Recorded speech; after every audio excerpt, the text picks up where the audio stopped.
Por agora, nós vamos falar a respeito das previsões climáticas, o que está acontecendo mesmo com o clima, em especial no estado do Rio Grande do Sul, porque essas chuvas mais intensas, elas ficaram muito interessantes aqui em alguns estados, como Mato Grosso do Sul, São Paulo, Paraná. Inclusive já está chovendo tanto que já não consegue colocar máquina, tem que esperar passar a chuva. Mas no Rio Grande do Sul, isso pode representar uma ameaça à produtividade do trigo. Este e outros assuntos agora eu converso ao vivo pela internet com o analista da Earth Day Agro, o Felipe Reis, que participa conosco.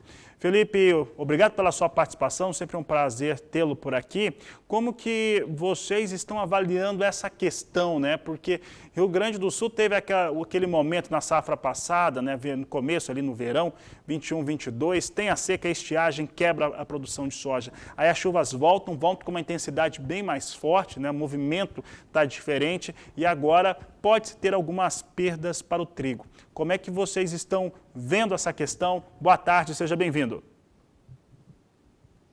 Primeiramente, boa tarde, Fabiano, boa tarde a todos os telespectadores.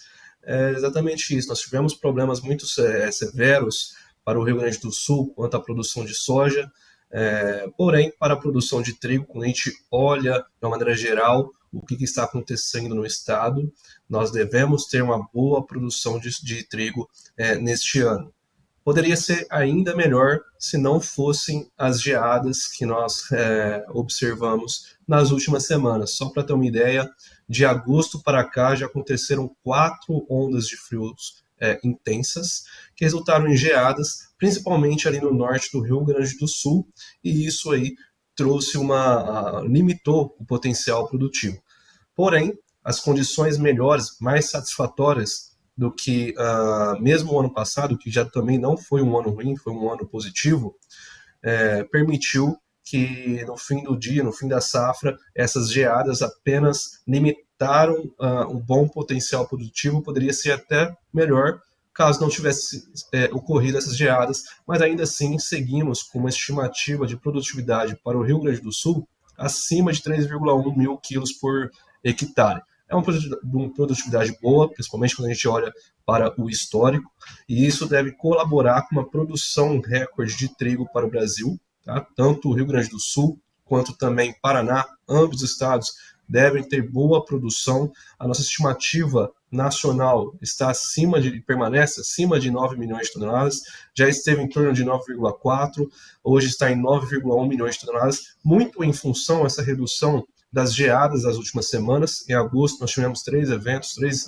geadas. Em setembro, tarde para ondas de frio, mas nós observamos nos últimos dias também reduziu um pouquinho o potencial produtivo das lavouras de trigo, mas permanecemos ainda acima de 9 milhões de toneladas, o que vai ser uma produção recorde para o Brasil. Felipe, nós estamos aí nesse terceiro ano de Laninha, e aí ele deve migrar para neutralidade. Eu queria que você explicasse essa questão e também, pensando em outros casos, em anos anteriores, quando isso ocorreu, acabou tendo no Brasil um bom resultado de safra. Mesmo assim, o Rio Grande do Sul tem ameaça de uma nova seca para a safra de verão?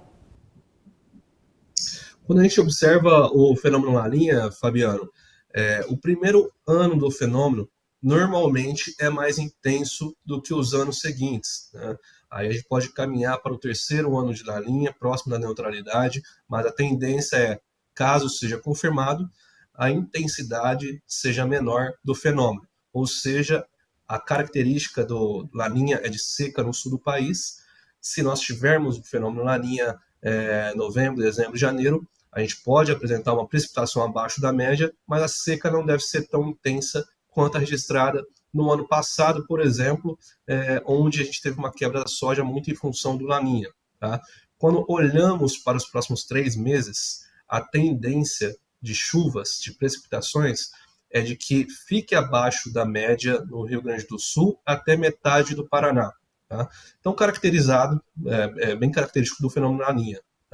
Não deve ser tão intenso, mas ainda há o risco de uma precipitação abaixo da média, o que pode vir a limitar sim o potencial produtivo, mas por enquanto nós não trabalhamos com uma quebra de safra. O ciclo está apenas no começo.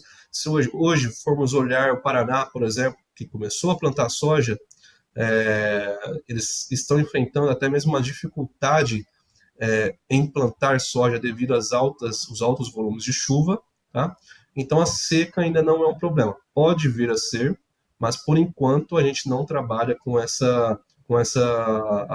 cenário. Felipe, nesse último estudo que foi divulgado e feito pela empresa no qual você atua, nós vimos ali vários estudos, mostra o trigo, mostra os cenários nos estados produtores de soja, esses estados que já estão semeando, como Paraná, São Paulo e Mato Grosso do Sul. Pensando no que nós temos neste momento e também para desenvolvimento de lavoura, qual que é a avaliação de vocês?